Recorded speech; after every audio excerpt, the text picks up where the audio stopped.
When you look at some of the best known brands in the world, you don't need reminding about what they are or what they do.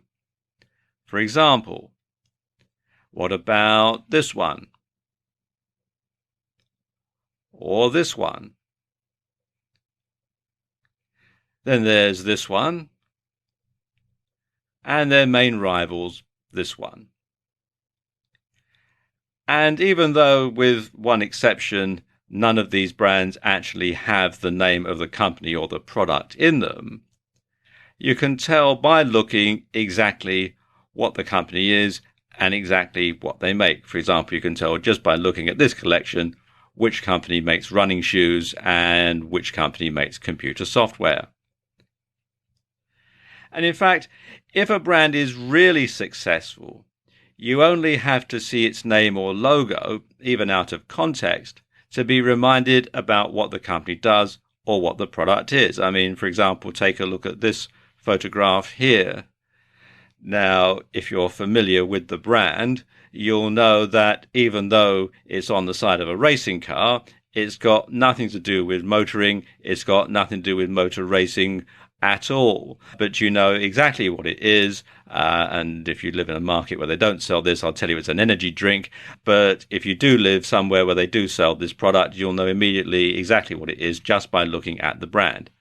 And it's the same online as it is offline. So you need to be consistent.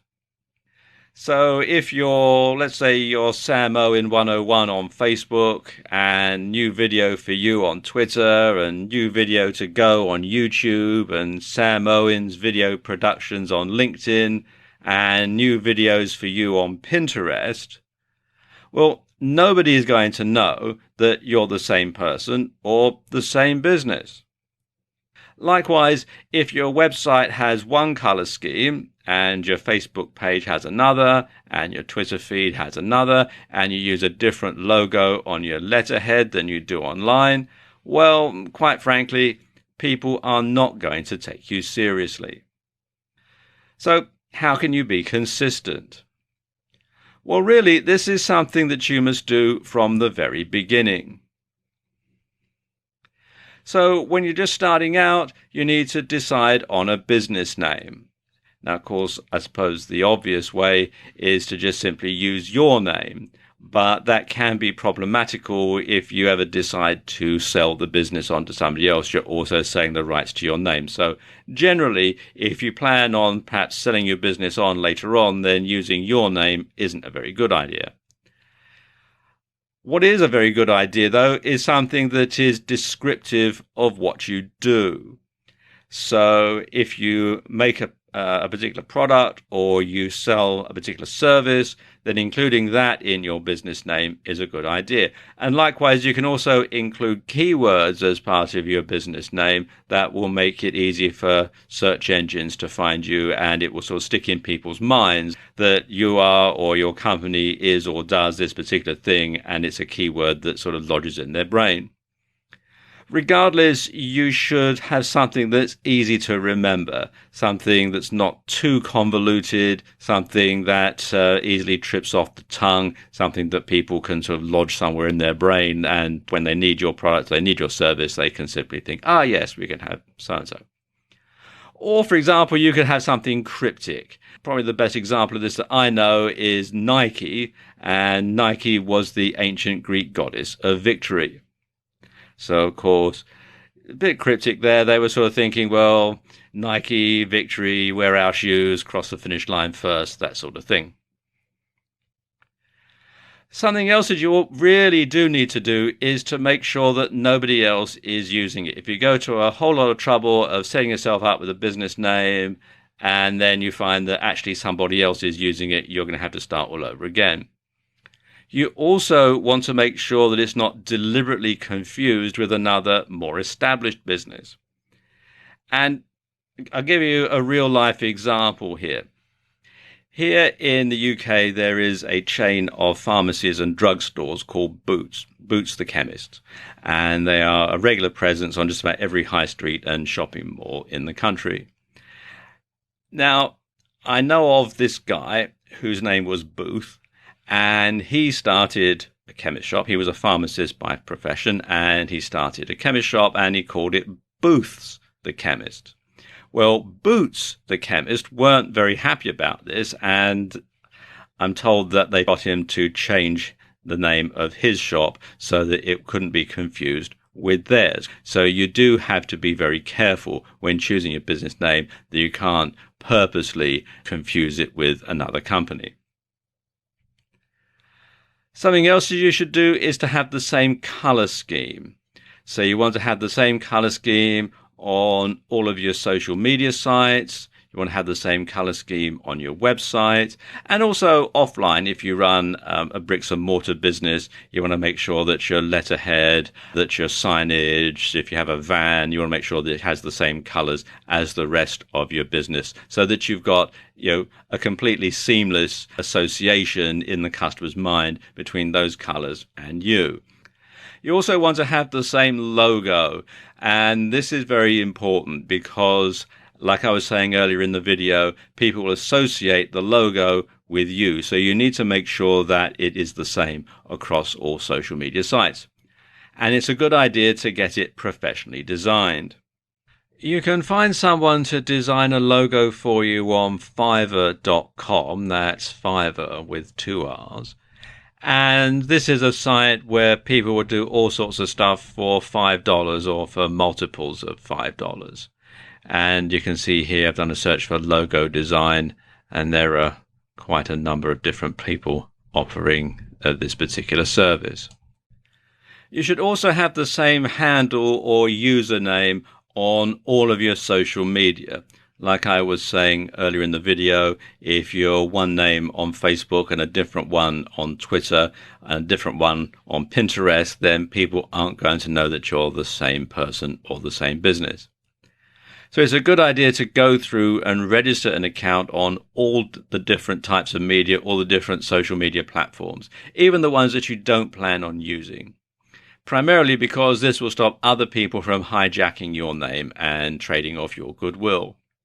Likewise, you should register all the extensions of your domain name. So you want to have your domain name .com, .net, .co, .tv, .co.uk, .com.au, etc., etc.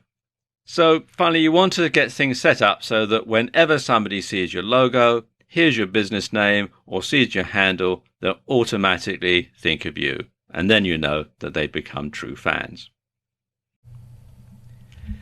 In this video, I want to talk about ways that you can grow your Twitter fan base. Now, Twitter is a fantastic tool for marketing and getting more fans and followers. But most people don't use it correctly. And you must make it easy for your fans to find and follow you. And this means having the same branding as on other sites. Now, for example, let's say you run a site in the fitness niche called Ultimate Fitness Supplies, and you supply home gym equipment, say. Well, you would want to call your business obviously Ultimate Fitness Supplies. You would have your website ultimatefitnesssupplies.com.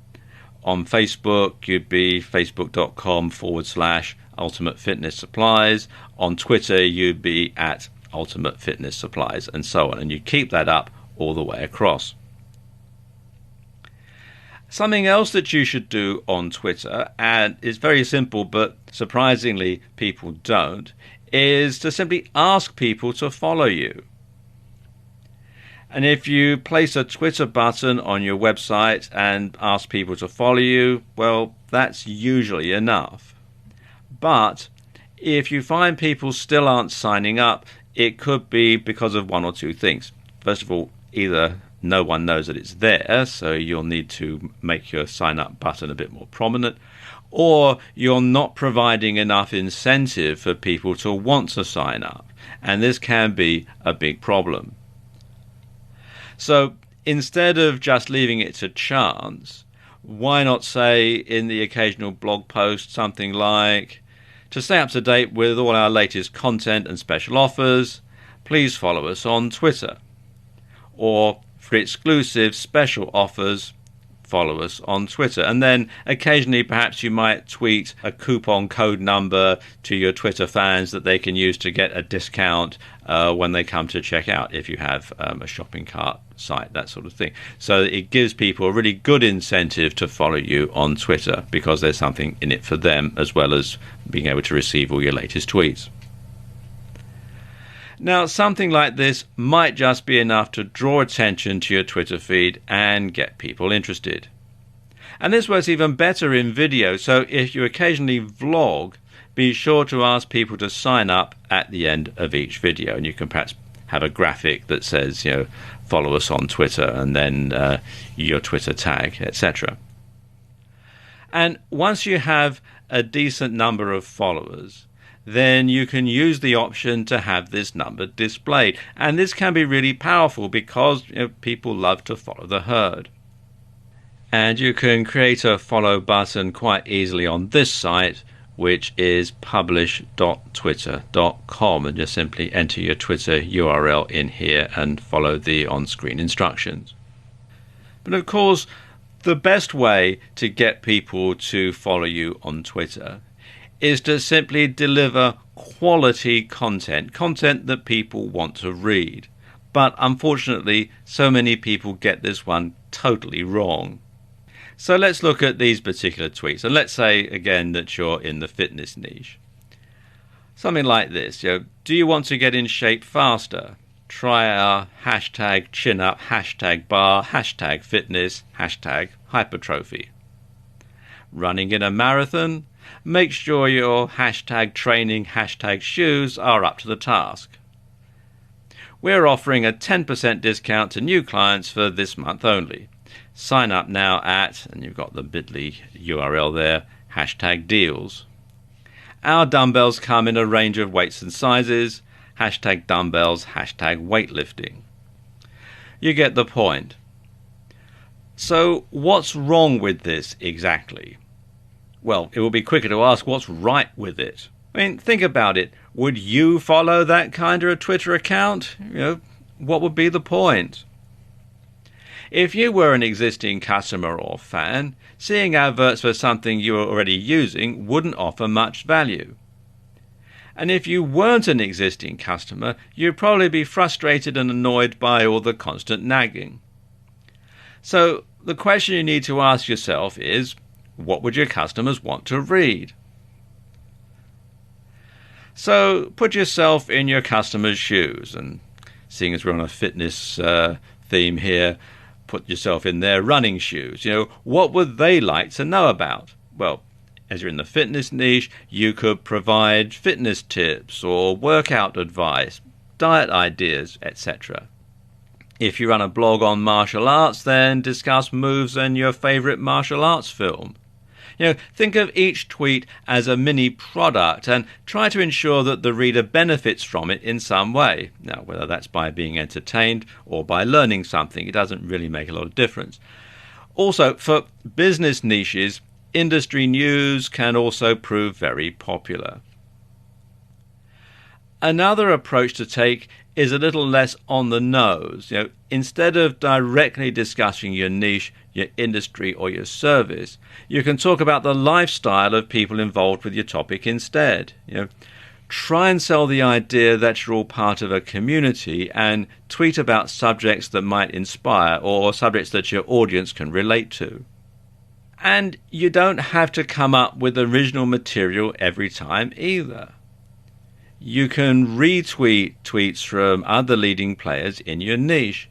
And this helps to build a sense of community, and it tells followers that it's okay to retweet your tweets too. And of course, then you'll spread your word much further and wider than you would do if it was just to your own followers. So there you go, just a few ways that you can grow your Twitter fan base.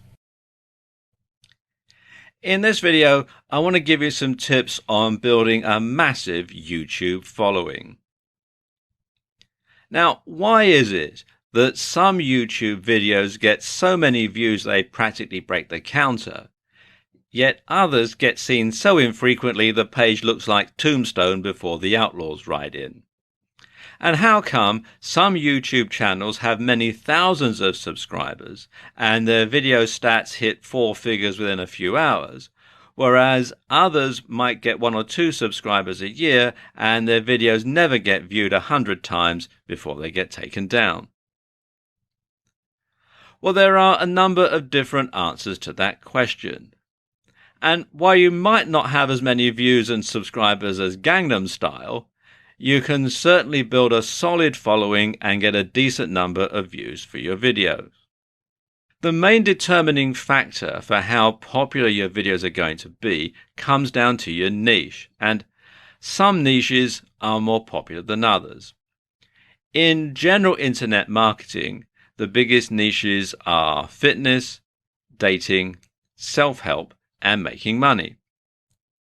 But some of the most popular subjects for YouTube videos outside of those big internet marketing niches are gaming, makeup tutorials, grooming and style, travel, technology, fails, cats, DIY, comedy, and lifestyle vlogs. So you need to pick a niche that's going to be popular, but often the most popular niches are the most competitive and oversaturated. So if you do a series of videos on how to do the perfect workout routine, you're going to be up against some fairly big names who already have a massive following, and you'll find it very hard to compete. So what should you do? Well, one thing is to pick a popular niche, but concentrate on a particular aspect of it. And this is known as niching down, or niching down, as some people pronounce it. So let's say you're in the golf niche. Instead of doing just general golf videos, you could do tutorials on how to hit the perfect swing or do the perfect putt. You could show how to hit with each type of iron or wood, or you could have tips to play different holes at different golf courses or different links. And of course, when golf goes wrong, it's always a good topic for humor. Or why not pick an obscure sport like handball? Now, it's not as popular, so it's not as competitive, or at least off the field anyway. But there's also not much out there. So videos on this topic do rack up an awful lot of views fairly quickly. But of course, it doesn't matter how good your content is. If you can't get people to your channel, no one's going to see it, so there's not a lot of point. So how can you get a lot of people to your channel quite easily? Well, a keyword-rich description and title will help YouTube to determine what your video is all about. And so when people type in what they're searching for on YouTube, YouTube will go through, they'll use the keywords, and they'll pull yours out, and it'll come up either in the listing or in the suggested videos at the side. Something else you can do is, if your video is scripted, be sure to include plenty of keywords and then upload the script to YouTube so that it can be used for subtitles and closed captions. And then that will help YouTube also to decide exactly where your video is and exactly what your video is about. Now, some good tools to find keywords are the Google AdWords Keyword Planner. This is quite a long URL, so if you just go to Google and type in Google AdWords Keyword Planner, you'll be directed to this site. Or something a bit more in depth, you can use Market Samurai, which you can find here at marketsamurai.com. And this is a paid-for solution, although there is a free trial offer running at the time that I'm making this video. Something else you can do is use other social media to drive traffic. So tweet about your video upload on Twitter, just sending a tweet saying I've uploaded a new video, and then the URL can also get people to look at it, just out of curiosity, really. Or you can post it on Facebook. Or you can share it on sites like Reddit or Google+. And Google+ is actually very good because Google owns YouTube and they also own Google Plus. So there's a lot of synergy between the three areas. So if you've got something on YouTube, you can put it up on Google Plus as well, and it'll also show up very well in the Google search engine rankings. Something else you can do is to embed your YouTube video onto your blog as part of a blog post. And if you have a WordPress blog, this is actually very easy to do. You just simply embed the URL and WordPress takes care of the rest. And you should also make it easy for others to share your video on their sites. To make your YouTube videos easy to share, make sure that all this works properly once you've uploaded your video. You want to make sure that there is a URL or share link that people can access, and that they've got the buttons here that people can share on various other social media sites. Also to make sure that you've got the embed code, like here, to go on an HTML site, and that people can email your URLs. You have to sign in to do this, and I haven't, but usually there'll be a link here that you can use. In this video, I want to show you ways of getting more Facebook fans. Now, basically, there are two ways of getting more Facebook fans. You can either grow your following organically, or you can buy advertising that promotes your Facebook page. Now, let's talk about how you can grow your following organically, because that's probably the best way of doing so. It's certainly the cheapest. And of course, the best way to grow more Facebook fans is to give them a reason to visit your Facebook page. And basically that means posting useful, interesting content. And if you post stuff your target audience wants to read, they will, first of all, read it. They'll like it. They'll follow you so they can read more of it. And they'll tell others who might be interested too. So you'll grow your fan base that way. When you're posting content, it's always a good idea to post a picture or a GIF alongside your post. And it makes it more eye-catching and interesting. And if possible, you should post an original picture if you have one, preferably one that ties into the content of the page and perhaps shows you in it as well, because then it basically cements it and ties it all together. You should also have share buttons on your website or on your blog. And this can encourage people to like, share, and follow you on Facebook. You should also interact with the comments and respond. Don't just simply post up your Facebook page and then go away and don't come back until you're starting something else. Join in the conversation, be a part of the community, make sure that people know that you're going to interact with them if they post a comment on your Facebook page. And you can also use other social media to promote your page, things like YouTube, Twitter, Pinterest, Reddit, etc. You can all link them together so that they go back to your Facebook page. In fact, if you're posting a video on YouTube, this is actually very easy because you can simply put something at the end that says follow us on Facebook and gives the URL. So it is actually quite easy to do it that way. The other way that you can get more Facebook fans is by purchasing advertising so that it leads people to your page who perhaps wouldn't stumble upon it organically. Now, Facebook ads, which is what the system is on Facebook, work in a similar way to Google AdWords. In other words, they're PPC or pay-per-click. But unlike Google AdWords, they're more varied and they can be more tightly targeted. For example, you can target people by their age, gender, location, interests, marital status, etc., etc. Now let's look at the different types of ad that you can have on Facebook. There used to be all sorts of different types, but now they've whittled it down to just a few. And I suppose the most popular one is the promoted post. And the supported placements for that are in the right column, mobile feed, and news feed. And this is a great way of getting a larger audience engaged with an important piece of content or promotion.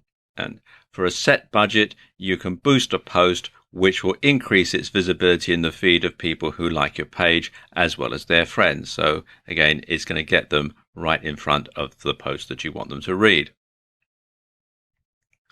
Then there's the boosted post, which is slightly different, and its supported placements are right column, mobile feed and news feed as well.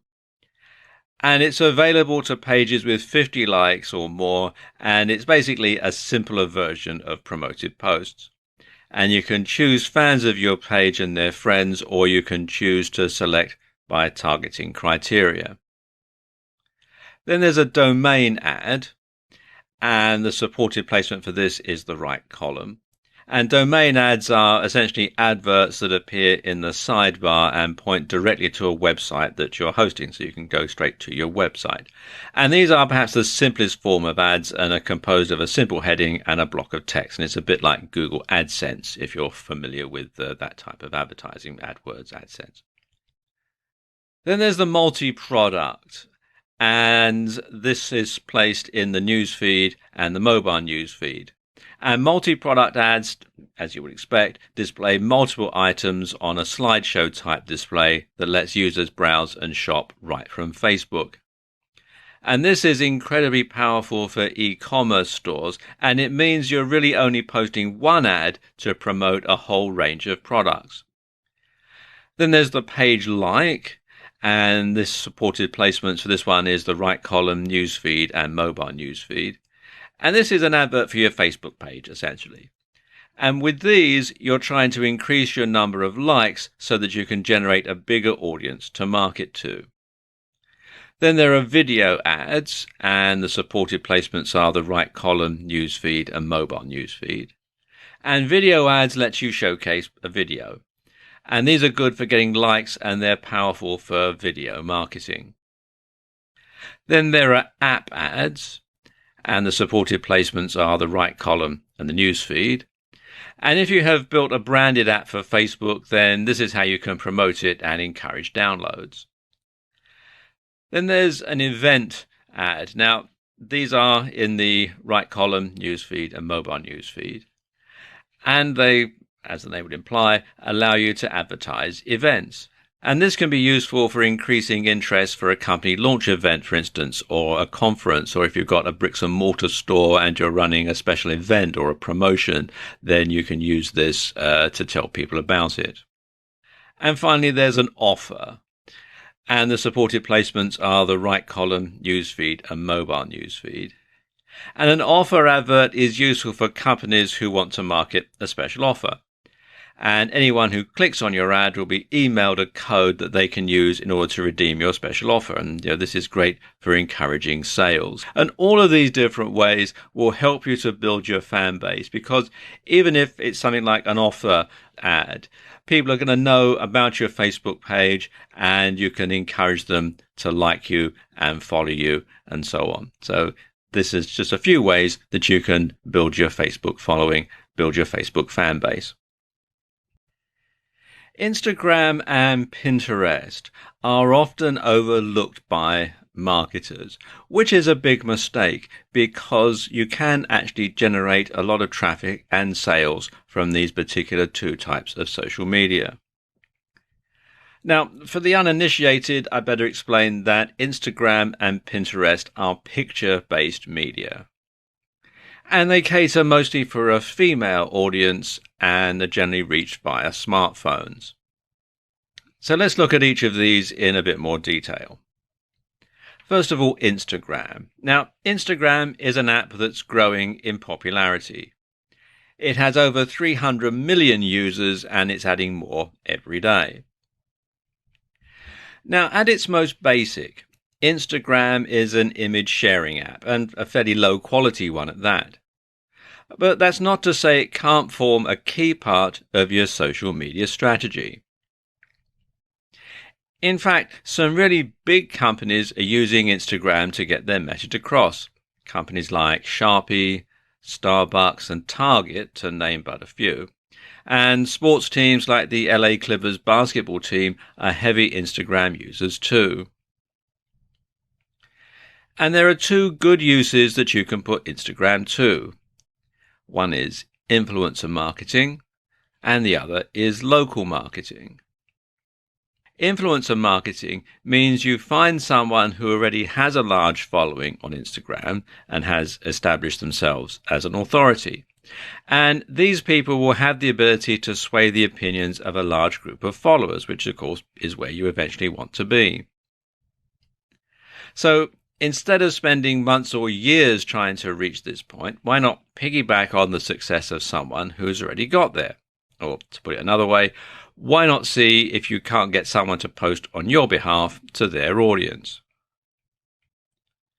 Of course, there needs to be something in it for them, and this could mean that you pay them, you promote them on another social media in exchange for them promoting you, something like an ad swap, but on social media rather than email. Or you could just try targeting influential members of the public and hope that they'll like your brand enough to do it for free, although that doesn't happen very often, if I'm honest. Likewise, when you've built up a large Instagram following, you can offer to post for other people in your niche in return for them posting for you in another media, so you can spread your net a bit wider. Instagram is also great for local audiences. And this is because the pictures have an optional location tag, which you can use to help users geolocate your bricks and mortar store. And this can be very useful for drumming up business. So say, for example, you have a hairdresser's or a salon.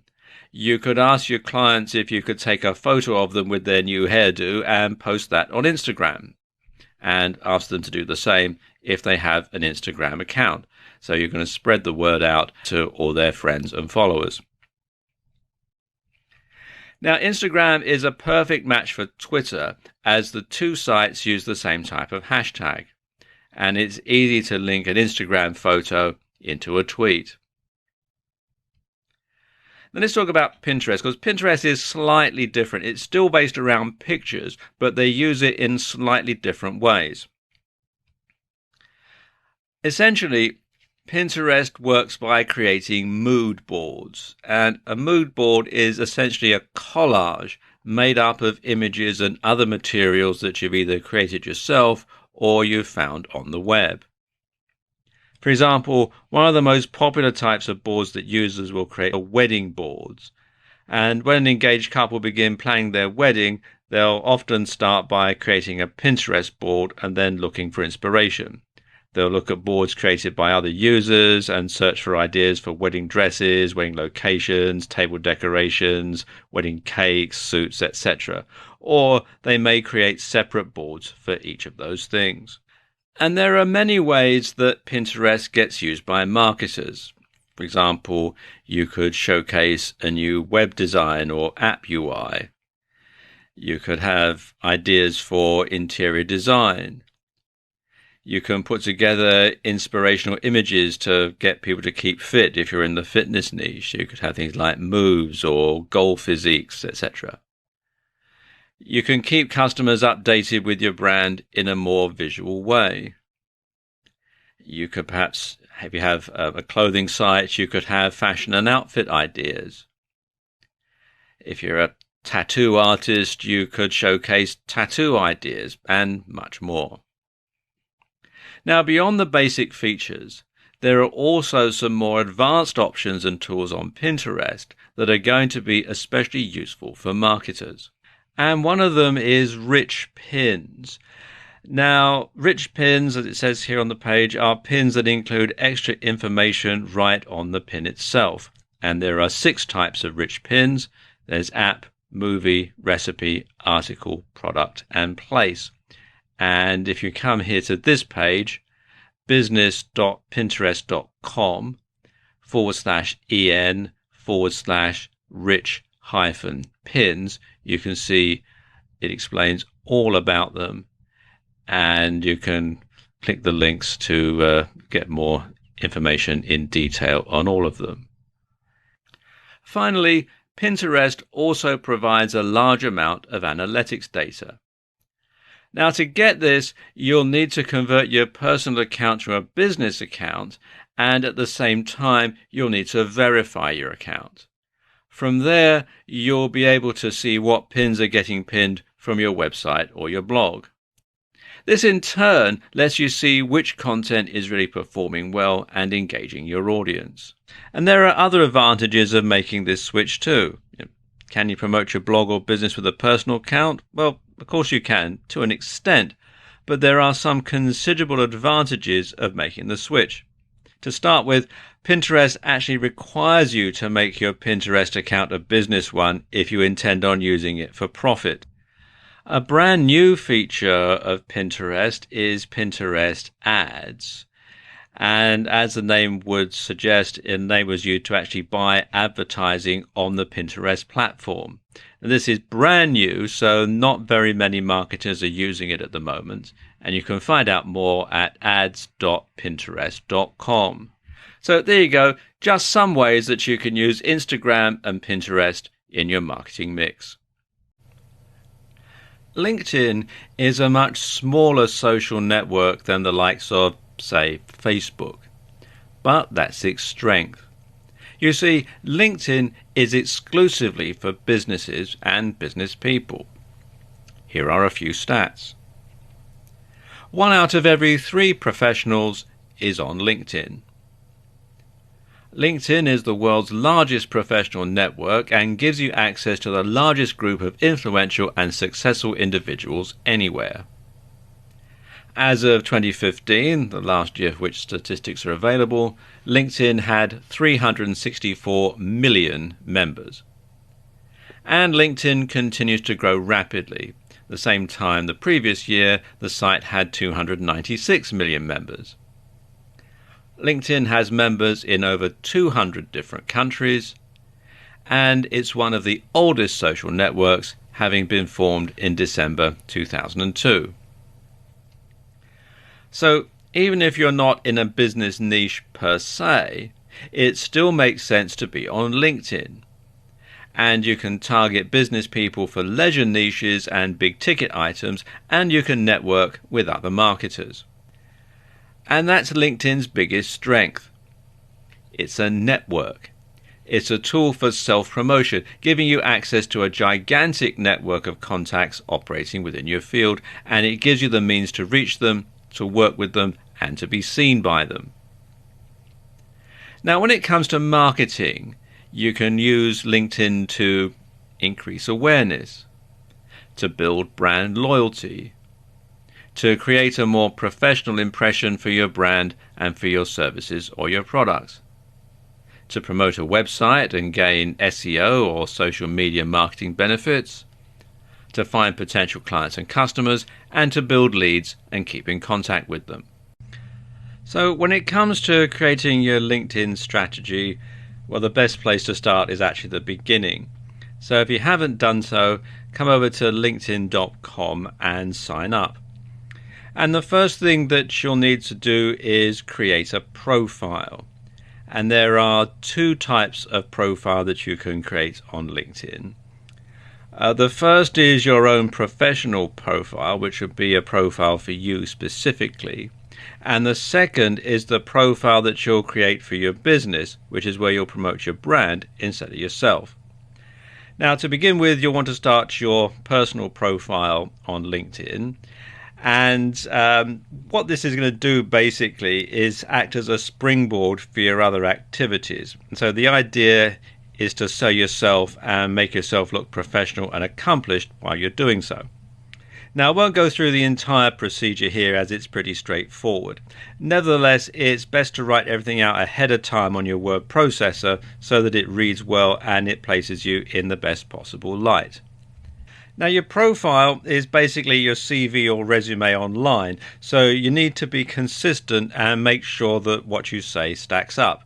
Bear in mind that people will look elsewhere online to verify what you put here, and any contradictions with information that can be found elsewhere will destroy your credibility in an instant. Once you've made your LinkedIn profile, the next thing you'll want to add is your company page. And this is basically like a profile, except you'll be writing about your business rather than about yourself personally. And this means you should write in a manner that sounds a little more detached and professional, and you should focus on the value proposition. How do people stand to gain from using your products or services, as well as things like the mission statement and goals. Now, they do rather hide how you set up a company page. So if you come to linkedin.com/company/add/show, then you fill in your company name, your email address, you check the box here that says I verify I'm an official representative, and then click continue. Now, your email address at the company must be at the company domain. So if you try and enter a Gmail address in here, for example, you'll get rejected. Now, there are two main ways you can reach an audience on LinkedIn for free: influencer marketing and content marketing. You can also buy paid advertising, but I'm not going to cover that in this video. Now, influencer marketing means you're going to stop trying to reach as wide an audience as possible with your own marketing, and instead you're going to focus on the quality of the audience that you market to. Now, this might mean focusing on one individual and getting them to promote something that you have to say. So, for example, if you were to take conventional marketing on Twitter, I know we're talking about LinkedIn, but let's talk about if you're going to do this on Twitter for a moment. Now, you might spend countless hours trying to build your number of followers and then trying to create new content to help increase your engagement. And over countless hundreds of hours spread over months or even years, you will build enough of a following to become an influencer in your niche and start getting more business every time you tweet.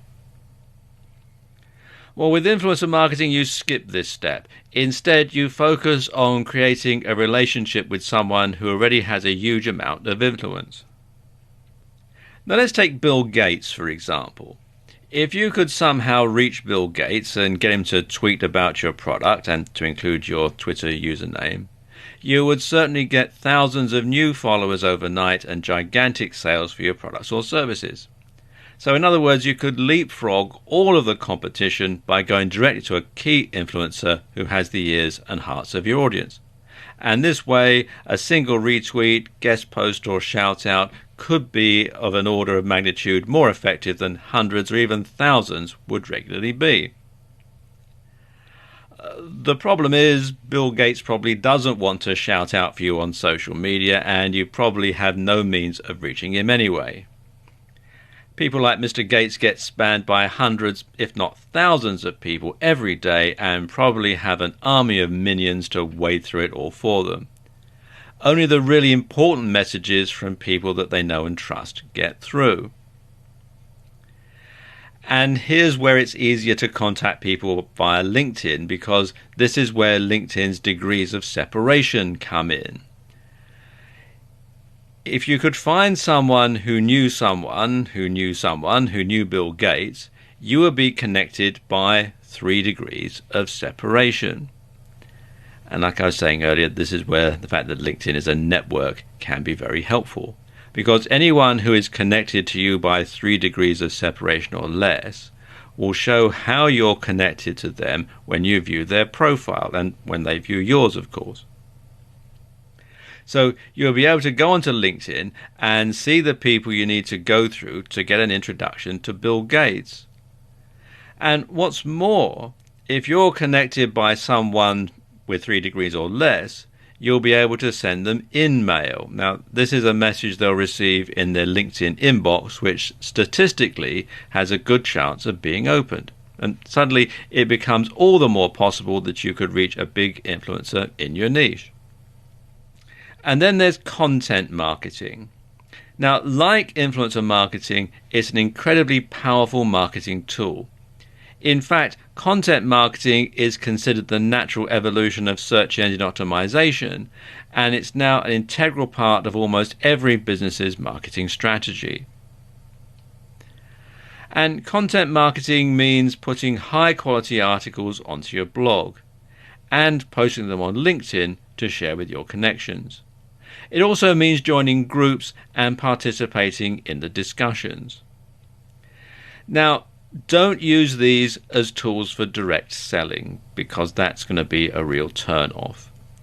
Instead, what you're doing is converting your LinkedIn connections into potential fans and regular visitors to your website or blog.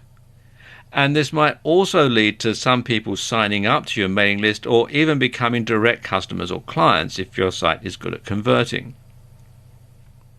At the same time, if you keep posting great quality content to your LinkedIn network, you'll find that they start to think of you as someone who knows what he or she is talking about with regards to that subject or niche. And this is the other huge benefit of content marketing. It allows you to demonstrate your knowledge and to give your visitors a free taste. And eventually, they should come to consider you as a leading authority in your field. And as such, they might seek out your opinion when looking for products, services, and other ways to spend money. And it's at this point you become an influencer yourself and give yourself a platform through which to launch joint ventures, launch partnerships, or other business ventures. And it's all down to participating on LinkedIn. LinkedIn has its own advertising platform that enables you to directly advertise to other members of LinkedIn. And this is perfect if you're a B2B marketer or you target a business-related niche. Essentially, this is a PPC network, in other words, it's pay-per-click, that works similarly to Facebook or Google AdWords. So you only have to pay when someone actually clicks on your ads, although you can also pay per impression. And you'll generally only pay a few cents for each click, but the more you pay, the more often your ad will appear, just like on Facebook or AdWords. And this is very effective because it means you don't have to pay anything if your ad is ineffectual and doesn't generate any traffic whatsoever. Like Facebook ads and Google AdWords, LinkedIn allows you to carefully target who sees your ads. And this is fantastic for B2B organizations as it lets you specifically market to decision makers within your industry. What's more, LinkedIn ads also work incredibly well for recruiting. Now, there are two main types of advertisements, the two that are most popular, and they are sponsored content and text ads, and that's what I'm going to concentrate on in this video. There are also display ads, dynamic ads, and sponsored in-mail, which is a bit like sending out a solo ad but to people on LinkedIn rather than through email. Now, sponsored content does exactly what it says on the tin. You basically pay to get your article or post in front of the sort of people you want to read it. Now, when you're doing this, you should make this article direct and not too wordy because lots of people access LinkedIn on smartphones. And you should include a call to action at the end.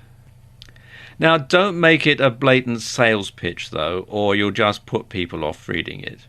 Consider it a free taster for your product or service. Now, text ads are similar to the sort of ads that you see as Google AdSense. And these appear at either the top or in the sidebar of LinkedIn pages. And just like with AdSense / AdWords, they should be short, compelling, and irresistibly clickable. But the best thing about LinkedIn's ads program is it's really super targeted. And the platform lets you drill down and target audiences based on location, gender, age, LinkedIn groups they're members of, skills they've listed, schools they attended, or colleges and universities they graduated from, and much more. And a unique advantage that LinkedIn advertising has over AdWords or Facebook, though, is the ability to target by company name, business category, industry size, job title, and seniority. So if you only want to reach vice presidents of marketing in North American digital technology companies with more than 500 employees, you can. And you can read more about this in some detail at business.linkedin.com/marketing-solutions. Now, the exposure you'll get from LinkedIn ads is not as great as you get from Facebook or AdWords. But for the right business model, it's definitely worth considering. In some ways, the slightly less popular nature of this platform can work in your favor, as there'll be less competition. One of the most phenomenal growth areas in recent years has been in the area of sharing photos and short clips as a tool for social communication. It's a great way to build an audience for your website or blog, and a fantastic way to show off your product or service to people. As more and more people get smartphones, and most of the platforms we're going to cover in this video are smartphone based, this can only get bigger. The main platforms that we're going to cover in this video are Snap, which was formerly known as Snapchat, Vine, and Periscope. Now let's take a look at Snap. This used to be called Snapchat, but it recently changed its name and it's going into hardware as well as software. Now, Snap works with a very specific media for communicating with users. And there are a couple of differences that make this platform unique and one of the most interesting social media platforms in use today. Like using photos and videos to communicate with other people. While Twitter and Facebook and most social media platforms mainly communicate with text, the only text you'll find here is the captions on pictures and videos. Another difference is that when you post your pictures and videos, they'll generally last for only 1 to 10 seconds, although you can post stories that can last up to 24 hours. Then they vanish like a ghost, hence the logo. And it's better to use stories more than snaps to advertise your products or services, because obviously they stay around for longer. So think of a story like a viral video. If you make it overly promotional, well, quite frankly, it's just not going to work. So you want something clever, something that no one has ever seen, and something that evokes emotion. And this will make people want to share the story with their friends, and it'll give you the exposure that you're looking for. Creating good stories will also make people want to follow you. So every time you create a story, keep in mind that you're both trying to get people to follow you and you're trying to get your product or service out there. If you want to get a good idea as to how stories work and which ones are most popular, check out some of the Snapchat stories, and they still use the old name at the moment, on BuzzFeed.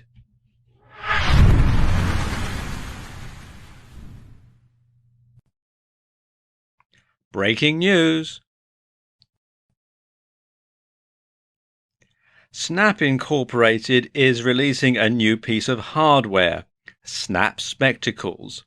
These are glasses with a built-in camera. Simply tapping on the side of the glasses will record 10 seconds of video footage from a first-person perspective. So now you can record video just like you're looking at it. It's almost like having a GoPro strapped to your head. Can you imagine the possibilities this is going to unfold? Now, the company will be releasing the product to the market soon, so best to set up a Google alert to keep informed of the latest developments. Then there's Vine. And Vine is a social network where people can share 6-second looping videos. Twitter thought so much of it, they acquired it for a reported $30 million. And that was before its official launch. As of December 2015, the last statistics that are available, Vine had 200 million active users. And users' videos are published through Vine's social network and can be shared on other services such as Facebook and Twitter. And Vine's app can also be used to browse through videos posted by other users. Now, when you're using Vine, the camera only records while the screen is being touched, and this enables users to edit on the fly or create stop motion effects. And there were some additional features added to the app in July 2013, and these include grid and ghost image tools for the camera, curated channels, including themed areas and trending topics or users, protected posts, and the ability to re-Vine videos on a personal stream. Your approach to marketing on Vine and Periscope, which we'll get to in a moment, should be similar to your approach to Snap. Entertaining, shareable, and not salesy. And you can see some Vine videos and download the app at vine.co. Finally, there's Periscope.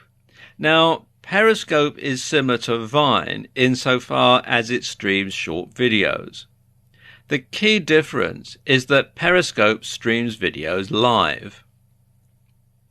And when you use Periscope, you'll find that you're presented with a map of the world upon signing in. And on this map are various points where you can see people who are currently streaming video. So simply click on the dot on the map and the name of the broadcaster, and then you can tune in and start watching what they're filming. It's a bit like having your own TV station in that respect. And you can then comment on the video, you can ask questions, you can like it, you can follow the person, or you can leave and watch something else. And in addition to the same strategies as for Snap and Vine, you can also use Periscope to get traffic to a website or visitors to a bricks and mortar store by running a flash offer. The geolocating feature means users can pinpoint where you are at that very moment. Now, these are just 3 of the new and exciting photo and video apps out there, and new ones are being developed all the time. By honing your strategy on these platforms, you'll be in pole position to start marketing on the newer apps, and as soon as they launch, which will put you one step in front of the competition.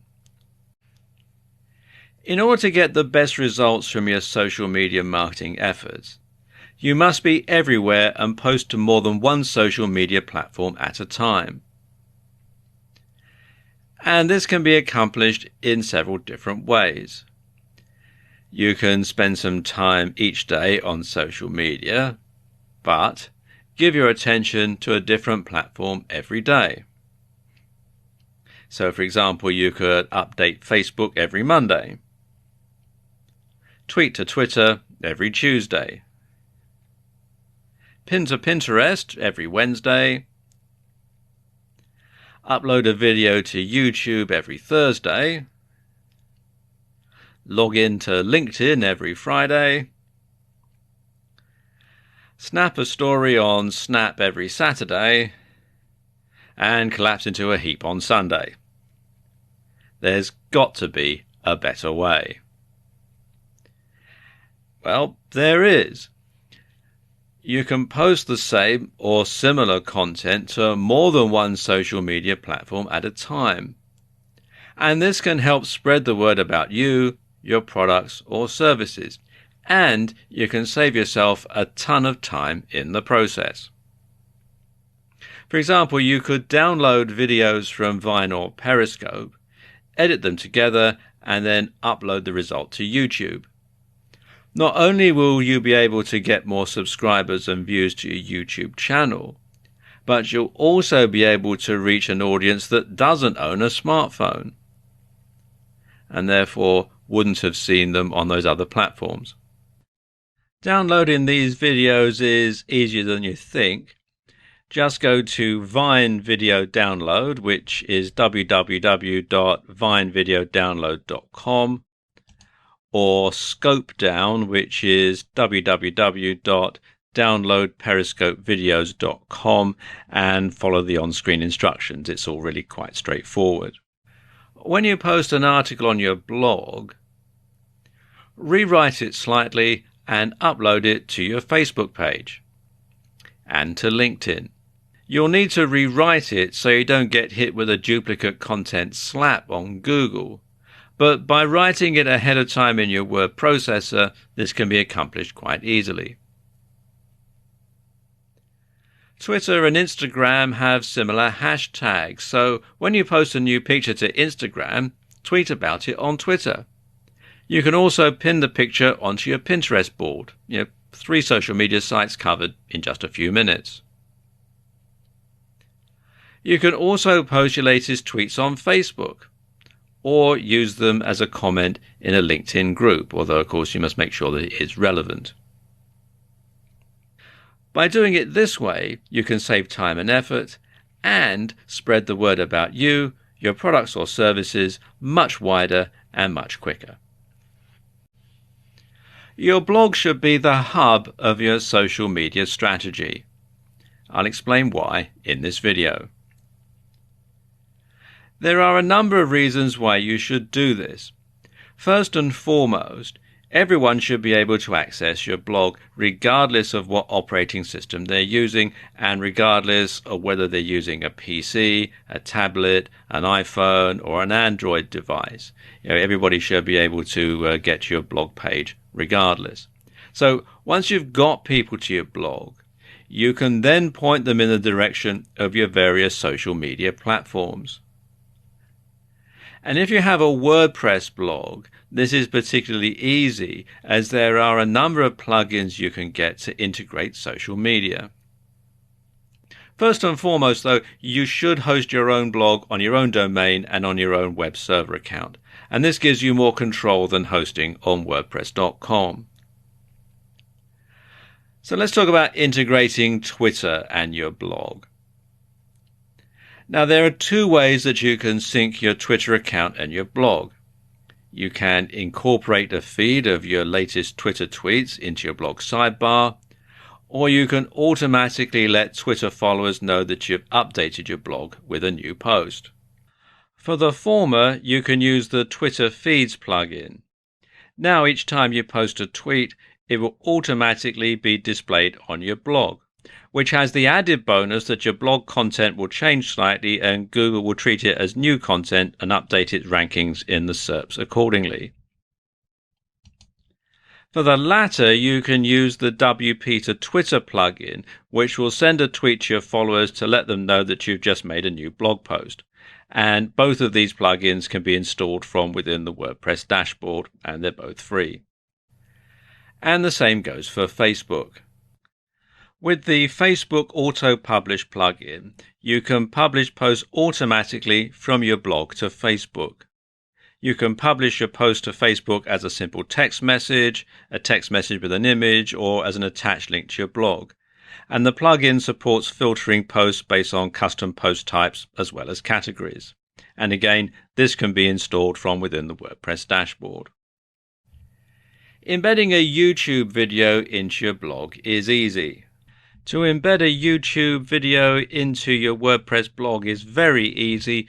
All you do is copy and paste the URL into your blog post and WordPress will work out the embed code for you. So you don't need to do any coding or anything like that. Just copy and paste the URL and the WordPress software will take care of the rest. And don't forget, you can simply insert pictures that you've uploaded to Instagram or Pinterest into WordPress very easily. So why not do that as a separate post and then share it on other social media? Finally, you should make it easy for visitors to your blog to share your content as widely as possible. And the easiest way to do this is with the Shareaholic plugin.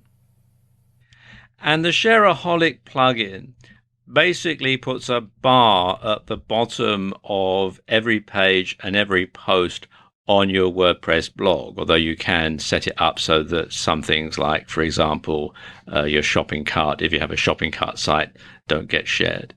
But what it does is it means that people who come to your site can simply click on the button and share the details about your site on their social media. So it helps you spread the word about your blog, about your site, far and wide on all sorts of different social media. And you can set it up to decide what social media you want your content shared on, and as I was saying, what pages you want to have shared. So it's fully customizable and you can install it from within the WordPress dashboard. So there you go, a few ways that you can make your blog the hub of your social media activities and spread your message far and wide.